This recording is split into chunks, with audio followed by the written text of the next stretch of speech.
Clara Lepley, the voice that sparked a strike. Thesis. Because of Clara Lepley's beliefs against substandard women's working conditions for garment workers in New York, she fought for labor reform around the country, which led to the improvement of women's labor laws.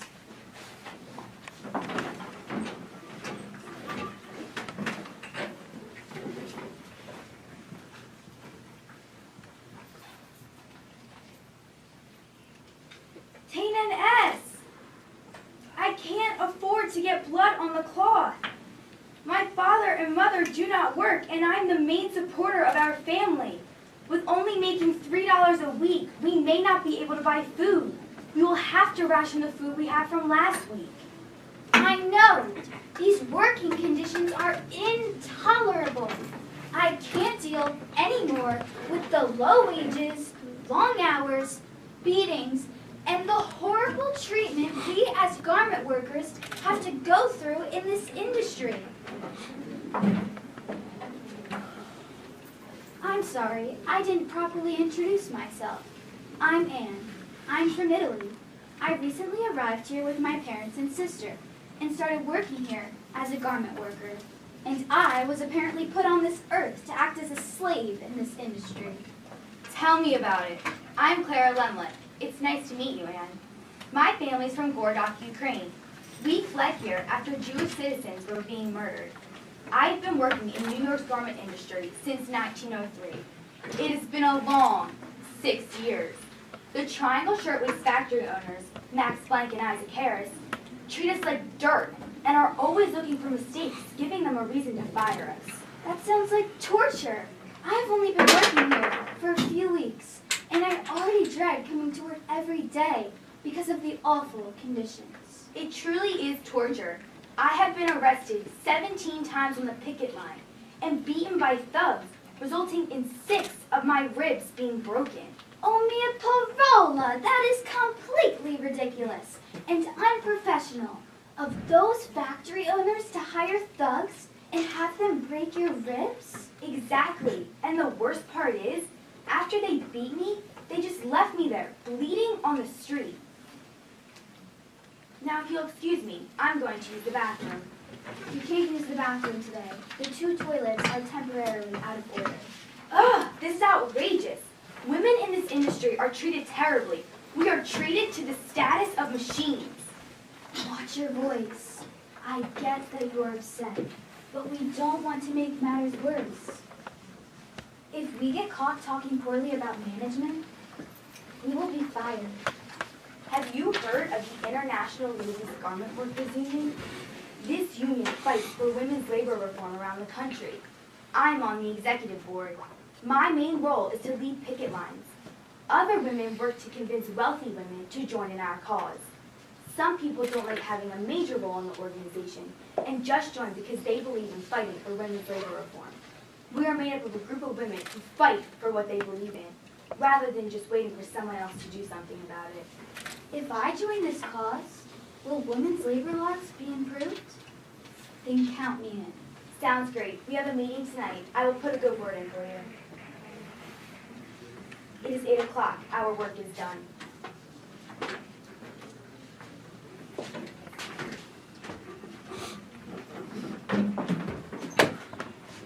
It is 9 o'clock. The supervisors must have tricked us. But how could they have? I looked at the clock in the factory before I left, and it read 8 o'clock on the dot. Management must have purposely set the clocks back 1 hour to trick us into working longer. How could they have? I'm going to be late to my meeting. I'm going to be late to night school. Ugh!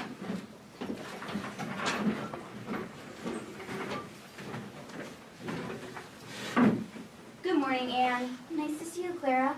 I can't believe management made us stay for an extra hour last night. I know. That was completely ridiculous. It is just another prime example of how unfairly women are treated in this industry.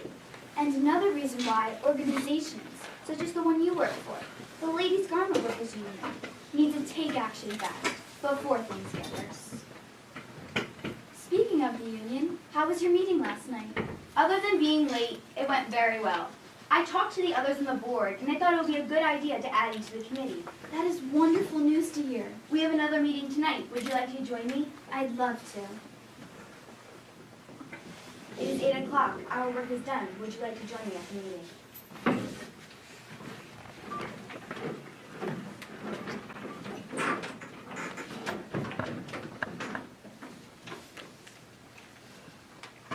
So, who runs these meetings? Do you, Clara, because you're on the executive board?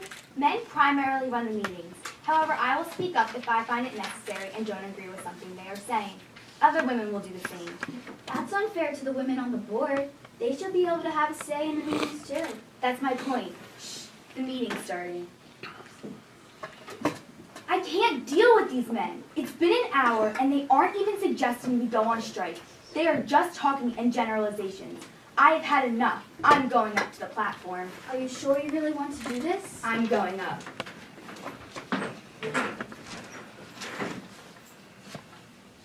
I am a working girl, one of those striking against intolerable conditions.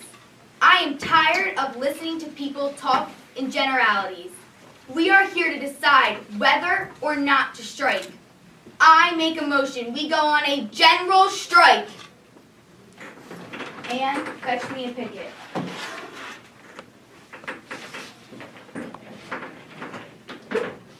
We want higher wages. We want shorter hours. We want men and women to be treated equal. No, sir, you don't understand. Men have many more opportunities than women in the workforce. We deserve equality. We want to end harassment. Excuse me, officer, but I don't think you understand. 100 women die every day in these factories because of the awful conditions. We have every right to strike. We want cleaner facilities. We want to be treated as human beings, not machines.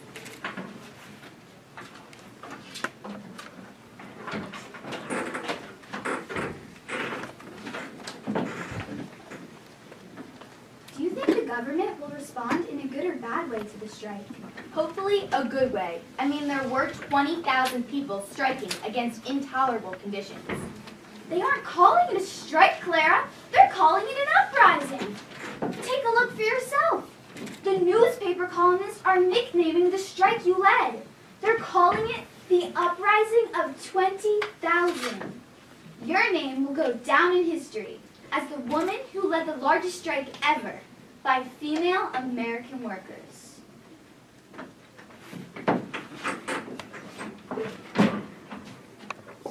Over the last 2 years, we have faced many atrocities, gone on many strikes, and have had a deadly fire in the very building we, Clara and myself, worked in.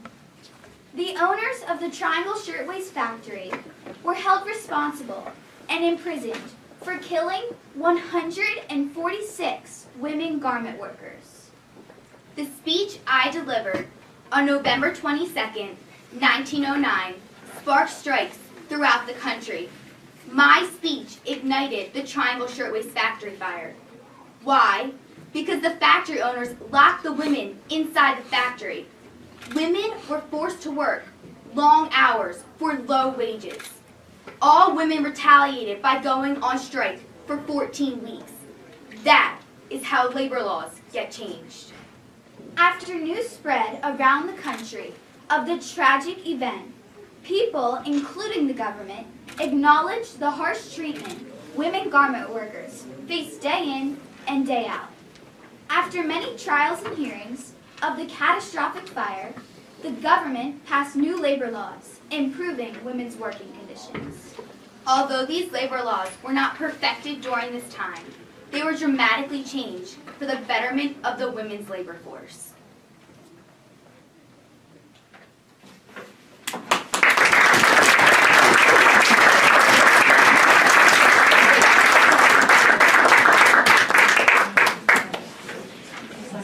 relief, wasn't it?